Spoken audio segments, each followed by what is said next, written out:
We're back with another one of these videos, and I want to immediately call out my favourite news VTuber Evan, who complimented my videos the other day before immediately saying my thumbnails are trash. He's kinda out of pocket, but he's not wrong. I genuinely don't know how to make good news thumbnails that aren't blatantly drama farming clickbait. Help me please, I have no clue what I'm doing. But anyway, on to the actual news of the week, where we're gonna start with Hololive, who surprisingly has some actual drama this week.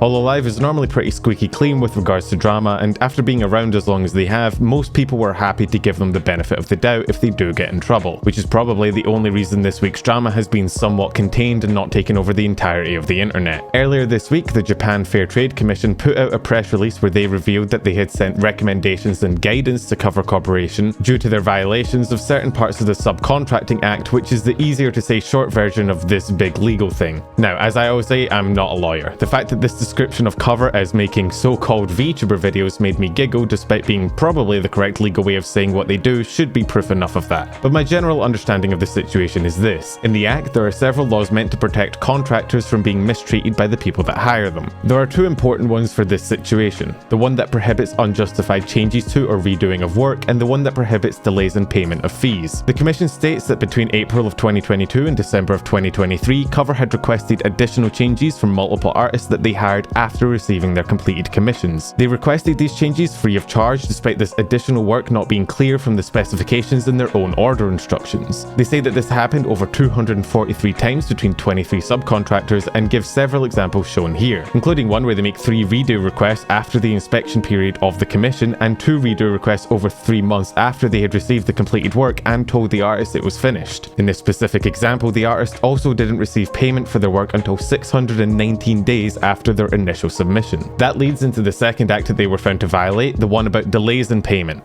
It seems that whether due to the repeated revision requests or other mismanagement, there were 29 contractors that weren't paid by the predetermined payment due date and also had not been paid any late interest due to these delays. Both of these together paint a pretty troubling picture of Cover's interactions with these artists, and again, while in general Cover gets the benefit of the doubt due to their good reputation, a corporate entity mistreating independent artists is never a good look. From what I understand, Japan is implementing a new freelance act this November that would relate to situations such as this. So this report is probably an early warning to Cover and companies like them that they need to do better. Thankfully, Cover has already responded, offering their apologies to the affected contractors in this statement earlier in the week. They take full responsibility for the situation and state that it came about due to the rapid expansion of their business in that time period and the resulting oversights and lateness that arose from said expansion. They're seemingly taking measures to improve on this, including hiring new staff and revising their internal workflow, and they have already repaid the late payment interest mentioned above. While the situation is obviously not great, Cover at least responded pretty quickly and concisely. Unfortunately, from what I've heard, this kind of thing isn't really rare in the industry. While not with Cover, we have seen similar late payment issues arise in other agencies, and I personally know a lot of artists just kind of go along with the treatment to avoid rocking the boat. Considering artists and riggers are kind of the entire backbone of the VTubing industry, it really sucks to see them get mistreated so frequently by so many of the industry's biggest companies. Hopefully Hololive keeps its promise of doing better, though we will just have to see. And now on to news entirely unrelated to Hololive, I pinky promise. We had the massive debut of Dooby3D. Normally I'd put this in the, debut section, but this was such an insane debut, I feel like I need a bit more room to talk about it. Just in case you're a bit out of the loop, here's a clip that should hopefully clear things up.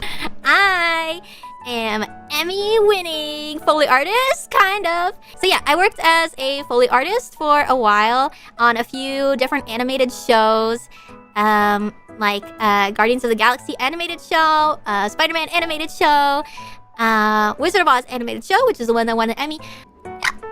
Well, the hick probably cleared things up, but I also wanted to share her just casually dropping that she's won an Emmy, which is kind of insane. Based on the show she's worked on, she's gotta be a pretty experienced artist in that field, so it's cool that she can finally share that with her audience. As for the debut itself, it kinda obviously was in 3D, though she also has a 2D model in the works. And she's got this whole train operator aesthetic, which I think is super cool. Based on the number of views and all the comments below, it looks like YouTube did its thing again of naturally recommending her new debut to her old viewers, which is pretty funny. And overall, it's just nice to see her doing well and succeeding on this new channel. And well, I guess we've had too much wholesome news, so it's time for the sad stuff. Nijisanji's Victoria Brightshield has announced her graduation, with Nijisanji posting this announcement on Twitter stating that she'd be graduating from Niji on the 9th of November, or in about 2 weeks. They also point out here that TTT, which is Victoria's generation name, had their first year anniversary this week as well, and ask that the fans celebrate this milestone with Victoria and Claude despite the situation. With Kunai's graduation last month and now Victoria leaving, the gen is now down to just one member in Claude. happened. Vivi had her own sort of announcement stream where she went into more detail as to why exactly she was graduating. I'm not going to show it or go into detail about it since it was a pretty emotional and personal stream, but the link will be below if you want to check it out. I will say she does seem to be being pretty harsh on herself about the whole thing, even though from what I've seen she always seemed to be trying her absolute best since her debut. From her recent tweets it does look like the outpouring of support following the announcement may have lifted her spirits a bit. By my count this marks the 6th graduation we've seen from Niji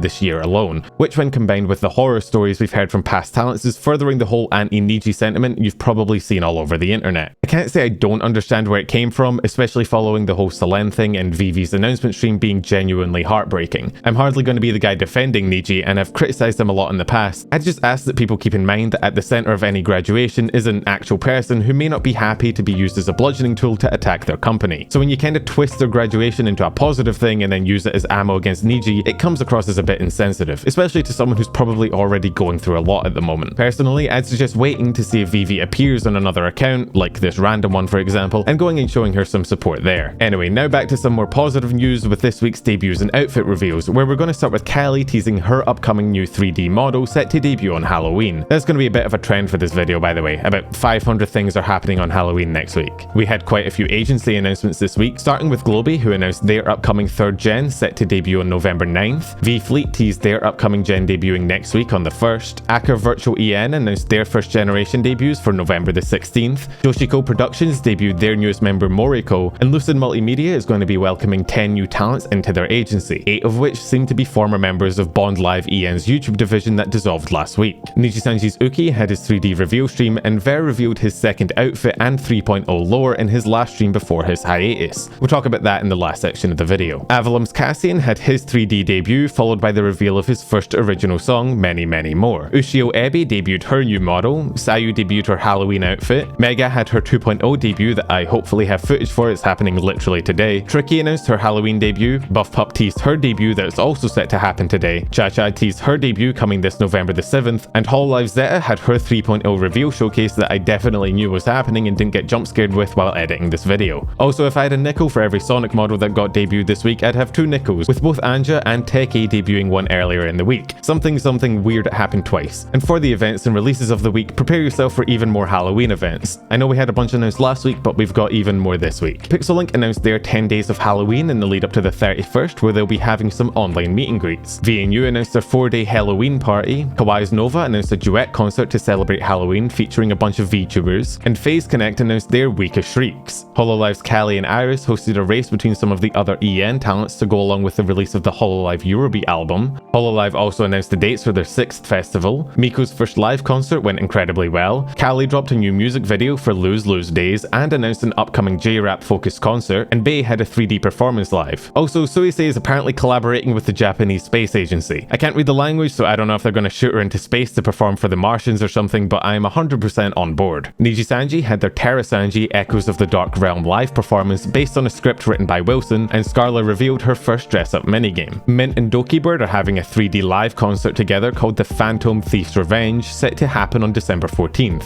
IU hosted a 6-hour karaoke relay to celebrate autumn. Idol had their Wildfire Welcome karaoke relay. Mythos' Apollo announced her upcoming Vocal Pyre event, and Vispo announced that they're working on a feature-length animation for their JP members. SumiCon happened in Texas this weekend, featuring over 100 VTubers both digitally and in person. We talked about all the events a few weeks ago when it was announced, and it seems to have gone pretty well. We had a couple of cool VTuber video game collabs this week, with Ironmouse being announced as the voice for Dormouse in Granblue Fantasy Versus, and Numi writing an official song for Azure Lane with Tempesta's Call. And for some other songs and covers this week, we had Tomoe and DK covering Demon's Banquet, Casper covering 24 Hour Cinderella, Isa and Sugi covering Die With A Smile, and Bao, Miori and Shiki dropping this banger of a cover of Veracity. Now for the actual weekly dramas and hiatuses and stuff of the week, we thankfully didn't have a ton of actual drama. We had Ver Vermilion from Nijisanji announcing that he'd be going on an indefinite hiatus after October 27th. That's why his earlier outfit reveal was his last stream. He clarified on Twitter that this hiatus had been coming for a while and was due to him being overburdened with school and work, so it looks like he's just taking a break to focus on his studies. Nyaners was banned off Twitch for a little bit, seemingly for playing a game called Butt Slapper, which might actually be the most on-brand Nyan thing ever. She's since been unbanned. A few of you guys mentioned to me in the comments last week about Alicia being hacked on YouTube. Thankfully, it seems to have been handled now, with her getting all of her channels back after slogging through YouTube's horrible customer support. From what I gathered, and she has a full video on the situation I'd recommend checking out if you want the full story, a smaller VTuber she was talking to about a collab got hacked and didn't tell her, leading to the hacker using their conversation to hack Alicia herself. Then, as you've probably seen before, the hacker tried to use her channels to promote some crypto bro scam. Again, she does now have her channels back, though I do not envy her having to deal with YouTube support that much. Oh, and last thing I didn't know how to categorize, Bernie Sanders now knows what a VTuber is thanks to Sykkuno. I honestly thought this was an edited meme at first, but nope, it's real. We're certainly living in one of the timelines of all time. And another week is done. Sorry if this week's vid is out late or the stream is delayed. I'm moving house in like 2 days and things are a tad hectic with trying to pack and stuff. Thanks as always to my members, and like I say every week, if I missed something this week or you want me to cover anything next week, drop it in the comment below or hop in the Discord. I'll hopefully catch you all next week.